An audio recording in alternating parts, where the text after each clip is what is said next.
Hallelujah. Hallelujah.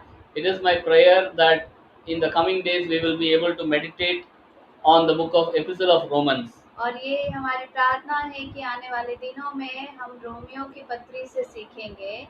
And it is a book of practical living. और ये एक ऐसा किताब है व्यवहारिक जीवन के लिए। And this epistle is written by Paul. और ये पत्री जो है पौलुस के द्वारा लिखा गया है। And it was written from Corinth.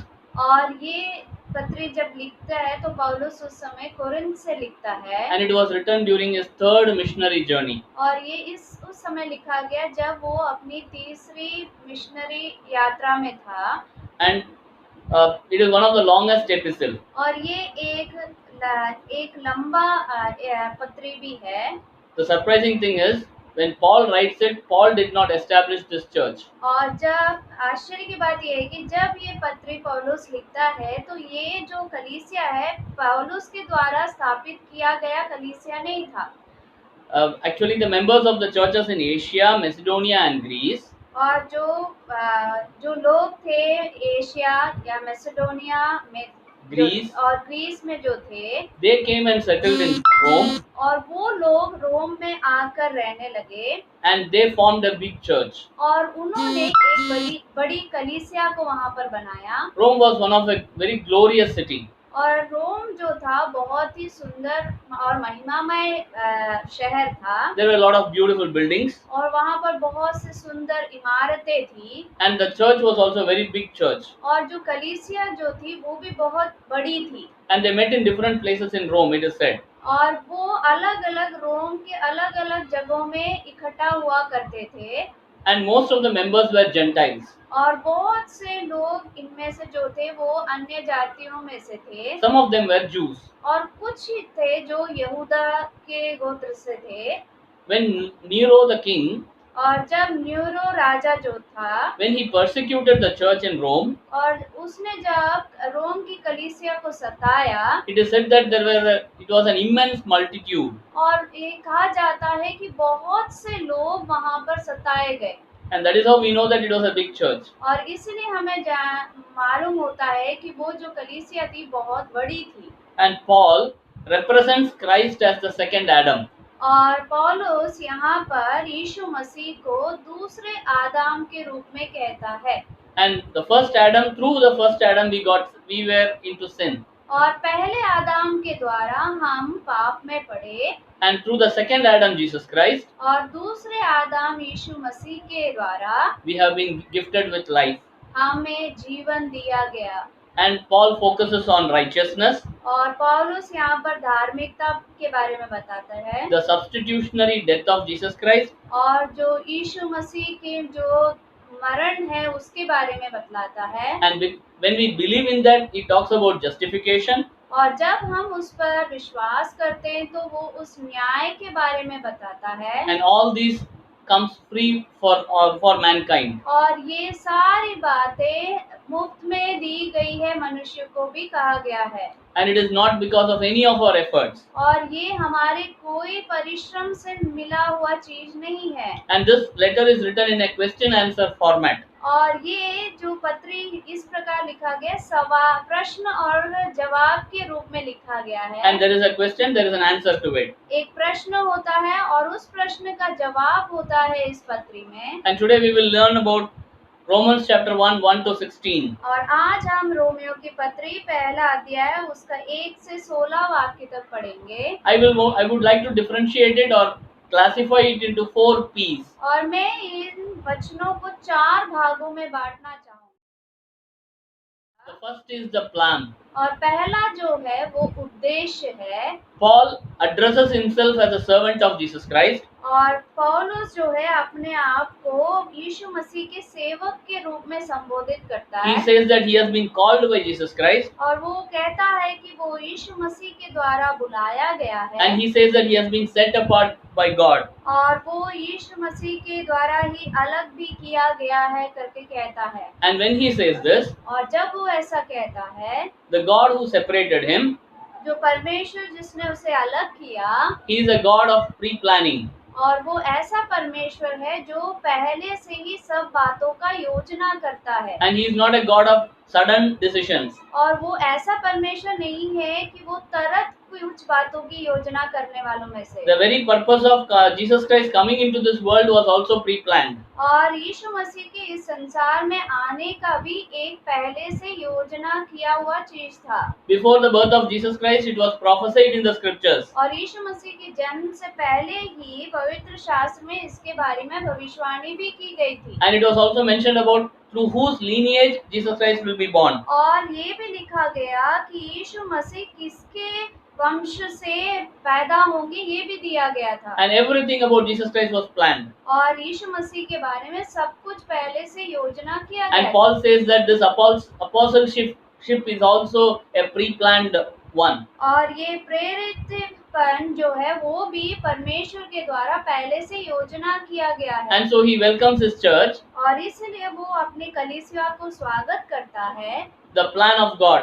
और परमेश्वर की योजना में। He says, in the plan of God, we are all welcome. और हम परमेश्वर की योजना में हम सभी स्वागत किए गए हैं। When you believe in Jesus Christ, you are part of that plan. और जब आप यीशु मसीह पर विश्वास करते हैं तो आप भी उस योजना के भागी हो जाते हैं। And God predestines a lot of things about a person who believes in Jesus Christ. और एक विश्वास करने वाले व्यक्ति के लिए परमेश्वर पहले से बहुत सारी बातों को योजना करके रखता है। And He's a God who predestines us. और वो पहले से सब कुछ योजना करने वालों में से है। And why I tell you this is मैं क्यों इसलिए कह रहा हूँ, because we don't have any privilege, anything that is excellent than others. और हमारे में कोई सौभाग्यता नहीं है कि हम दूसरे से बहुत अच्छे या योग्य ठहरे हैं। But God found that God chose us as a predestination. लेकिन परमेश्वर ने हमें पहले से चुना उसके उद्देश्य के लिए। And that is His first introduction. और यही है उसकी पहली जो इंट्रोडक्शन यहाँ पे दी गई है। That is the plan of God. और यही है परमेश्वर की योजना। Do you want to know that plan? Do you want to be part of that plan? क्या आप चाहते हैं कि उस योजना के भागी हो? And I welcome each of you to be part of that plan. और मैं आप सबको इसमें भागी होने के लिए स्वागत करता हूँ। The practical Christian living starts by understanding that we are part of God's plan. और एक मसीह जीवन का समझ तब शुरू होता है जब वो समझ जाता है कि वो परमेश्वर की योजना का एक भाग है। I am not born by an accident. और मैं अचानक से आया हुआ कोई नहीं हूँ। I am not in this particular place by an accident. और यहाँ पर मैं अचानक से इस जगह में हूँ, ऐसा नहीं है। It was all planned by God. ये सब पहले से परमेश्वर के द्वारा योजना I give glory to God alone for this plan. और इस योजना के लिए मैं परमेश्वर को ही महिमा दूंगा। And I also welcome you to be part of that plan. और मैं आपका भी स्वागत करता हूँ इस योजना में भागी होने के लिए। When you understand this plan, और जब आप इस योजना को समझ जाते हैं, the second thing that you will understand is और दूसरी बात जो है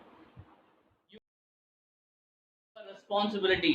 और आपकी उत्तरदायित्व को आप समझ जाएंगे। When you understand the plan of God, जब आप परमेश्वर की योजना को समझ जाते हैं, then you will understand that God has given you have kept you in a place for a purpose. और परमेश्वर ने आपको इस एक जगह पे इसीलिए रखा है कुछ उद्देश्य के लिए। The purpose of Paul was और पौलुस का जो उद्देश्य था to proclaim the gospel to the Gentiles. और वो सुसमाचार को उन अन्य जातियों के बीच में प्रचार करने का उद्देश्य था। And he wanted to see that the others will be strengthened. और वो ये भी देखना चाहता कि दूसरे भी इसमें सामर्थ्य होते जाए। A person who believes in Jesus Christ, एक व्यक्ति जो यीशु मसीह पर विश्वास करता है, the purpose in that person's life is this: और उस व्यक्ति के जीवन का उद्देश्य ये होता है to encourage others, दूसरों को उत्तेजित करे, to build up the others in faith, और उन्हें विश्वास में सामर्थ्य बनाते to जाए, proclaim the name of Jesus Christ, और यीशु मसीह के नाम को प्रचार करे, and pray for that person. और उस व्यक्ति के लिए प्रार्थना करे। And that is what Paul did. और वही पौलुस यहाँ पर करता है। And the third thing is, और तीसरी बात जो है, the person who understands the planning of God, जब एक व्यक्ति परमेश्वर की योजना को समझ जाता है, the third thing that happens in a person is तीसरी बात जो उस व्यक्ति में होती जो है, he understands that the gospel is the power of God. और वो समझ जाता है कि परमेश्वर का सुसमाचार ही है वो शक्ति, And there is power in the gospel, और वो सुसमाचार में एक शक्ति है, and he is not ashamed of it. और उसके लिए वो कभी लज्जाता नहीं है, He will not be ashamed to tell that Jesus Christ is my Lord. और वो कभी भी लज्जाएगा नहीं ये कहने के लिए कि यीशु मसीह ही मेरा परमेश्वर है, He will not be ashamed to tell that Jesus Christ died for me. और वो कभी भी लज्जाएगा नहीं ये कहने के लिए कि यीशु मसीह मेरे लिए मारा गया, And he will not be ashamed to tell that Jesus Christ can also help you and save you. और ये भी कहने के लिए वो लज्जाता नहीं है कि यीशु मसीह आपको भी बचाएगा और आपको भी रखेगा, And this particular power is for all. और ये जो शक्ति है वो सबके लिए है, And that is the power of the gospel. और वो ही है सुसमाचार की शक्ति। When you understand that the gospel has power, और जब आप सुसमाचार को एक शक्ति के रूप में समझ जाते हैं, then there will be progress in your life. तो फिर निश्चय ही आपके जीवन में एक उन्नति भी होगा। You know how the progress happens? और आप जानते हैं कि वो उन्नति कैसे होगी? By believing and by having faith in Jesus Christ. वो विश्वास करने पर यीशु मसीह पर ये उन्नति होती जाएगी। You will start believing in Jesus Christ, और आप यीशु मसीह पर विश्वास करते जाओगे, and the faith will be revealed. Faith of God will be revealed in you.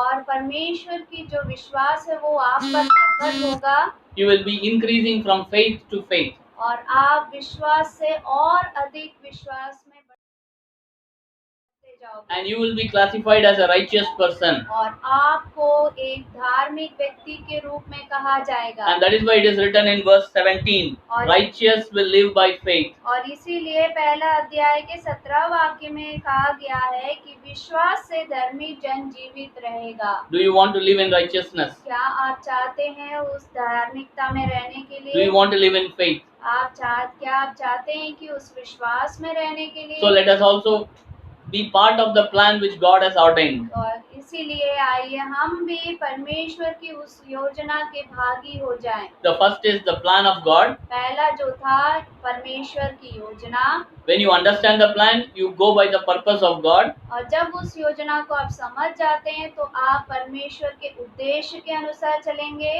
When you go by the purpose of God, you understand that gospel is the power of God. और जब आप उस उद्देश्य के अनुसार चलेंगे तो आप परमेश्वर के सुसमाचार की शक्ति को समझ And पाएंगे, you will understand that that power will save people. और आप समझ जाएंगे कि वही शक्ति पर लोगों को बचा पाएगा, And then you understand that the life progresses from there. और तब आप समझोगे कि आपका जीवन उन्नति की ओर आगे बढ़ रहा है, And righteous will live only by faith. और धर्मी जो है विश्वास के द्वारा ही जीवित रहेगा। Let us apply this 4P in our life. और आइए हम ये 4 P जो है वो अपने जीवन में लागू करें। The plan of God, पहला तो है परमेश्वर की योजना, the purpose of God. और दूसरा है परमेश्वर की उद्देश्य, Third is the power of the gospel और तीसरा है सुसमाचार की शक्ति, and progress in faith. और चौथा है उन्नति विश्वास में। May God bless us with this word. परमेश्वर इन वचनों से आपको आशीषित करे। Amen.